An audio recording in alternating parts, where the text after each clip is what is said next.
Hello and नमस्ते, welcome back to my new video. I hope सबजना सन्चै आरामै हुनुहुन्छ होला। म पनि एकदम सन्चै आरामै छु। अनि आज चाहिँ हामी सबैजना गाउँको साथीभाइ मिलेर, दाजुभाइ दिदीबहिनी मिलेर चाहिँ हामी आज गढी अथवा के अरे कलाघर घुम्न जान लागेका छौँ। अब बाटोमा के हुन्छ म देखाउँदै जान्छु। ल हामी चाहिँ गयौँ त। ल बाई बाई। यति बेला चाहिँ हामी टक्क लाएर गोरी गाउँ भन्ने ठाउँमा आइसक्यौँ। एकदमै बाटो पनि अलिक कच्ची सबैतिर कच्ची नै थियो। बाटोको त्यो केटाहरू नै आइपुगे। हामी गोरी गाउँ आइपुगे। यति बेला चाहिँ बिस्तारो यति बेला चाहिँ गोरी गाउँ आइपुगे। ल जाऊ ल गोरी गाउँ आइपुग्यो। अब यहाँ निस्किन्छौँ। पुरा हुस्सु लागेर अगाडि यस्तो भएको छ बाटो। जस ठाउँ चाहिँ एकदमै राम्रो छ, हरियाली एकदम स्वच्छ टाइपको छ ठाउँ चाहिँ। ल यहाँबाट निस्किन्छौँ। अब अगाडि हेर्दै जानुपर्छ बाटो के छ कस्तो छ।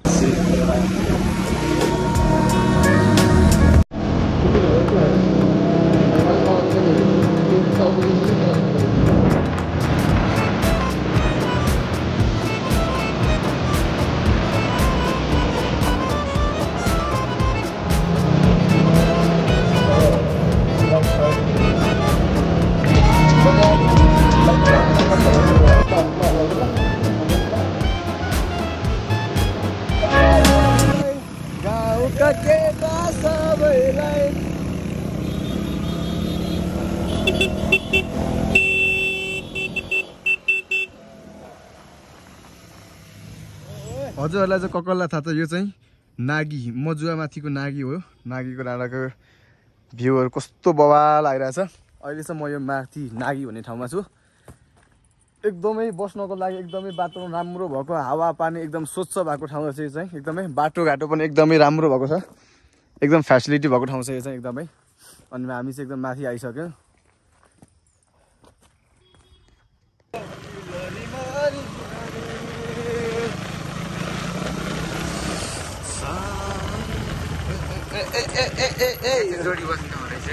जोडी बस्नु कस्तो राम्रो घर छ माथि। टक्क लाएर घर कस्तो खतरा यो ठाउँको नाम के अरे? यो चाहिँ मतानबास नागी हो। मतानबास बिजोग भयो। माथि आएपछि जयमान पोखरी नजिक आइपुगेपछि पानी परेर रेनकोट एउटा रेनकोट मुनि कतिजना 6 जना बसिरहेछ। बिजोग भयो। बिजोग यहाँ बिजोग भयो। पानीमा भिज्दै बसिरहेछौँ। यो यसको त जयमान पोखरी आइसक्यो। टक्क लाएर सिन्धुली कलाघर आइपुग्यो। जयमान पोखरी आइपुग्यो। अब यसपछि चाहिँ हामी निस्किनु पर्ने हुन्छ गढीको लागि भनेर है। अब यहाँबाट ओह्रालो झर्नुपर्छ गढी। ल टक्क लाएर आइपुग्यो। कता गयो? ल जयमान पोखरी आइपुग्यो कलाघर अगाडि है त।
दिदीजी पनि आइपुग्नु भयो।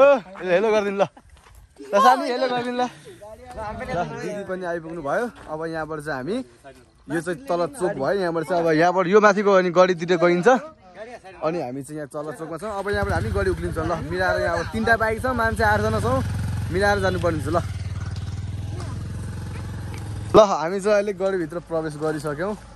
टक्क लाएर अनि बाइक पार्किङ गरेर टक्क लाएर ल अब चाहिँ हामी भित्र प्रवेश गऱ्यौँ। त्यसपछि अब चाहिँ हामी अगाडि बढ्दैछौँ है। ल निस्किनुपर्छ अब। सानो मान्छे यता हेर ल जाम ल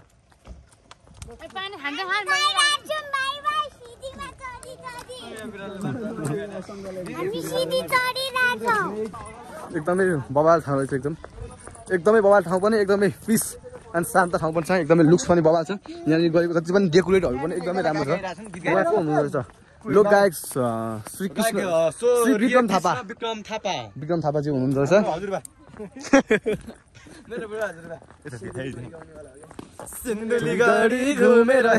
सिन्धुली गाडी घुमेर हेर्दा सुन्तलीमै कति न राम्रो दरबार मारो नि मायाले मारो नि काजी वंशराज पाण्डे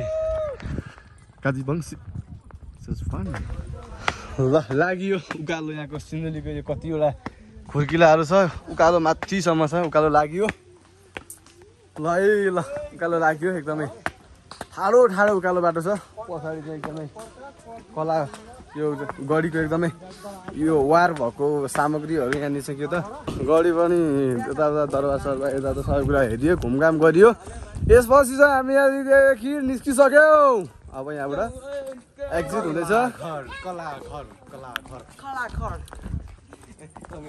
जस एकदम राम्रो छ ल सुन्दर पनि छ ल है ल यो चाहिँ जेल घर रे यो चाहिँ कस्तो यो पहिलाको यो एकदमै कैदीहरू छुन्ने चाहिँ जेल घर रहेछ यो चाहिँ जेल घर रहेछ यहाँको चाहिँ पहिलाको अहिले चाहिँ संरक्षण गरेर एकदमै राखिरहेको रहेछ अहिलेसम्म पनि एकदमै राम्रो लाग्यो मलाई चाहिँ एकदम पहिलाको यो अब पहिला चाहिँ अलिक अग्लो थियो होला चाहिँ अहिले चाहिँ त्यस पहिलाको संरचना चाहिँ नहटाइकन एकदम मिलाएर संरक्षित गरेर राखेको रहेछ यहाँको चाहिँ यो पनि भिजिट गरियो हामीले होइन त्यसपछि अब फेरि अब नेक्स्ट डिभिजन कता छ त्यतिर लाग्यौँ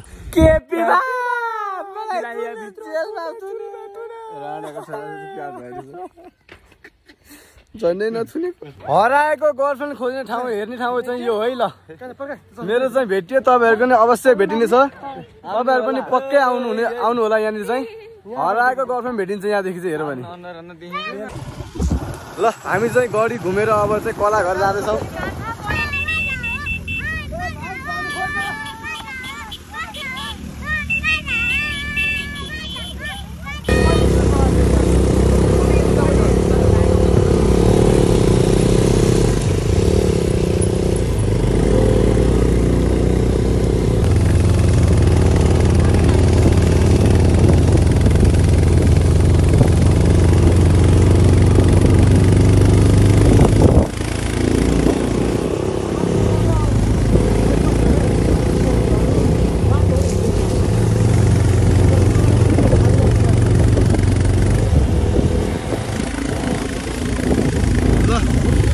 बवाल देखिरहेको छ यहाँबाट चाहिँ कला घर यो चाहिँ कला घर हो कला घरदेखि चाहिँ एकदमै भ्यू बवाल देखिरहेको छ हामी कला घर आइपुगेको सबैजना ल है त भ्यू हेरौँ है त एकचोटि बवाल भ्यू आइरहेको छ कला घरबाट होइन यो चाहिँ मजुवा नागी भयो त्यो तल स्टेप मजुवा त्यसपछि गैरी गाउँ हुँदै यो एकदम बवाल भ्यू देखिरहेको छ है यो चाहिँ कस्तो मजा आउँछ त्यहाँ एउटामा बस्छ